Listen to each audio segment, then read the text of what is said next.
Hallo und ein fröhliches Willkommen aus der Quantum Storm Star Wars Collection. Schaut mal, was der Postbote vorbeigebracht hat. Das Cantina Adventure Set. Tja, das ist von Hasbro herausgegeben worden und zwar im Jahr 2025. Angelehnt ist das Ganze aber an das Kenner Set, welches auch Cantina Adventure Set hieß, welches 1978 herausgekommen ist. Da schauen wir mal eben rein.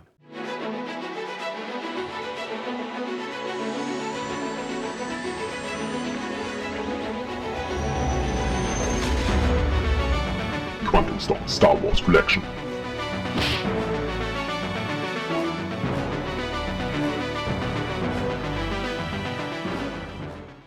Entgegen meiner üblichen Videos wird das hier immer eine ganz schnelle Nummer. Ich will nämlich eigentlich nur gucken, wie sieht es da drin aus. Was ich nicht machen werde, ist die Figuren auspacken. Da werde ich gleich nochmal einen Rundumschwenk machen. Also, schnallt euch an, ich schneide auf. Achso, wollt ihr noch die Boxmaße wissen? Dann kriegt ihr noch Boxmaße. Breit 46 cm, hoch 23,5 und in der Tiefe, da haben wir 5 cm. Also trägt nicht zu dick auf. Okay, dann schneiden wir sie einmal auf.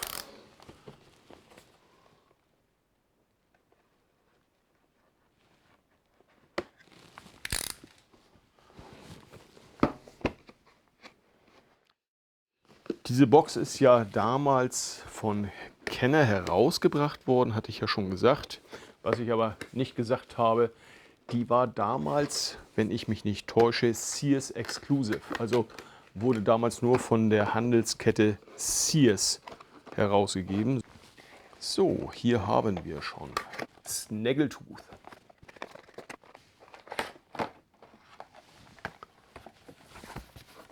Hammerhead.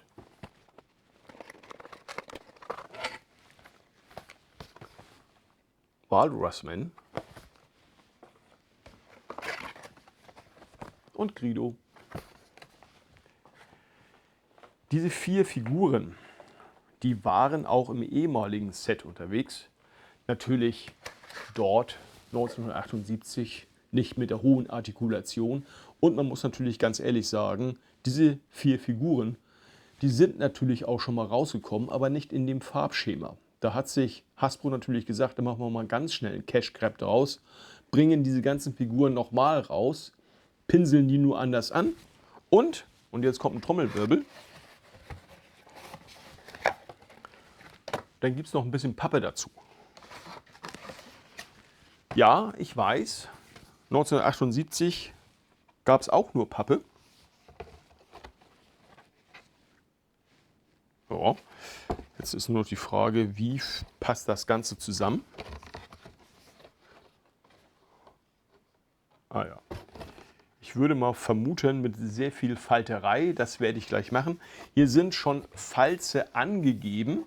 Hier sind 2 Laschen und hier sind 2 Schlitze, wo man diese Laschen reinpacken kann. Das werde ich gleich mal machen. Beim Falten muss man mir ja nicht zusehen. Aber das Ganze hat, wie gesagt, damals Kenner auch schon rausgebracht. Gut, bei Kenner kann man sagen, ja, die mussten zusehen, dass sie schnell etwas herausbringen, weil 1978 der Film, der sollte ja in die Kinos kommen oder war schon in den Kinos, bin mir nicht ganz sicher. Könnt ihr mir gerne in die Kommentare reinschreiben, wenn ihr das wisst. Aber Kenner musste halt liefern und dann haben sie sich gesagt, okay, dann machen wir halt Figuren plus ein bisschen Pappe und dann haben wir es soweit. Mag für 1978 wunderbar in Ordnung gewesen sein, aber heutzutage wirkt das Ganze so ein bisschen nach Cash Grab. Okay, ich bin mal kurz am Falten, ich bin gleich wieder da. Und siehe da, es ist gefaltet. Sieht dann von oben so aus. Kann man jetzt sich noch ein bisschen besser hinfalten, das wäre wohl sicherlich möglich. Und dann kann man die Figuren darin postieren. Ja, mehr wird es nicht. Das heißt, das ist alles. Eigentlich ist es ein 4-Pack plus versehentlich noch mal ein bisschen Pappe reingeraten. Da kann man jetzt halten, was man will, aber Das hier, das würde ich jetzt eher so als Gadget betrachten und nicht als vollwertiges Playset.